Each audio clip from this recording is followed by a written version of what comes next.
একটা মেয়ে যদি একটা ছেলের কাছে নুড হয় ফার্স্ট টাইম, ওই যে একটা ছেলে তার ভালোবাসা পেয়েছে, তার সম্মানটা পেয়েছে, ওটা কিন্তু ব্যাক করা যায় না। এবং একটা রাত মানে হচ্ছে 100 রাত বা সারা জীবন।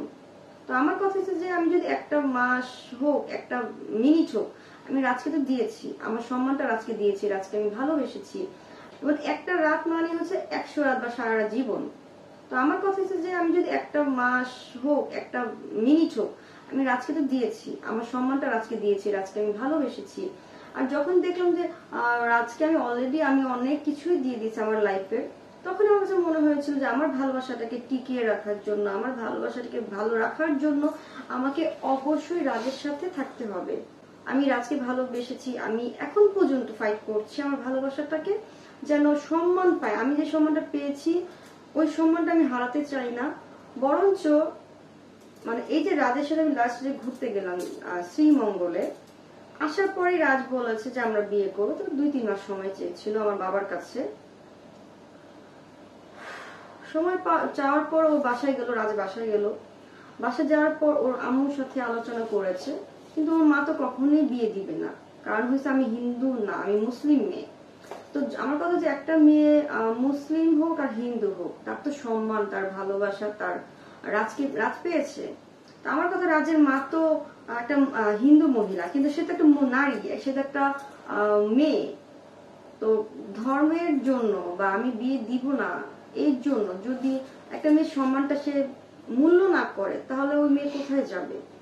কাবিননামা থাকে, মানে কোর্টের মধ্যে কাগজ থাকে।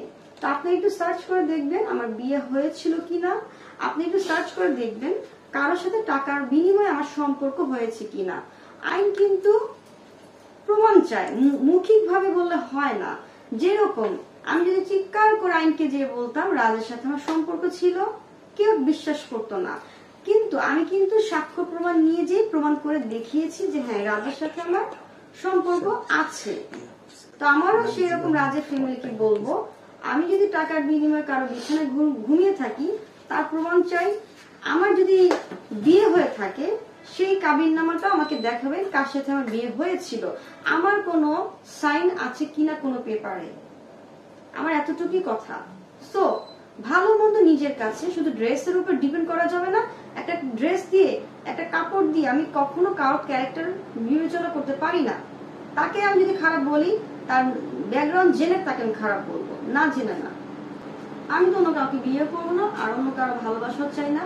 যদি আমার অন্য কারো ভালোবাসা পাওয়ার ইচ্ছে থাকতো, বিয়ে করার ইচ্ছে থাকতো, আমি রাজকে নিয়ে এত কিছু করতাম না, রাজের ফ্যামিলির সাথে আমি এত ফাইট করতাম না আমার অধিকার পাওয়ার জন্য। হ্যাঁ, অনেক ভালো ছেলে আছে, অনেক সুন্দর ছেলে আছে, কিন্তু রাজ তো নাই। রাজ তো শুধু একজনই হয়, আর সেটা হচ্ছে আমার পার্সোনাল ভালো লাগা রাজ। আমার কিন্তু অলরেডি অনেকে ফান করার জন্য হোক বা সিরিয়াস হোক অনেকে কল দিচ্ছে, বাট আসলে আমার একটাই কথা যে আমি রাজকে ভালোবাসি। আর রাজের বের আসলে আমার কাছে যদি ওই অনেক মানে বিখ্যাত 1 নম্বর সুন্দর ছেলেও আসে, আমি এরপরও চাই না। হ্যাঁ, আমাকে তো বললাম, একটু আগে তো বলেছি যে আমাকে অনেকেই ট্রাই করছে প্রেম করার জন্য, বিয়ে করার জন্য, কিন্তু আমি এটা আসলে কখনোই অ্যাকসেপ্ট করবো না। আমি তো শুধু রাজকেই চাই।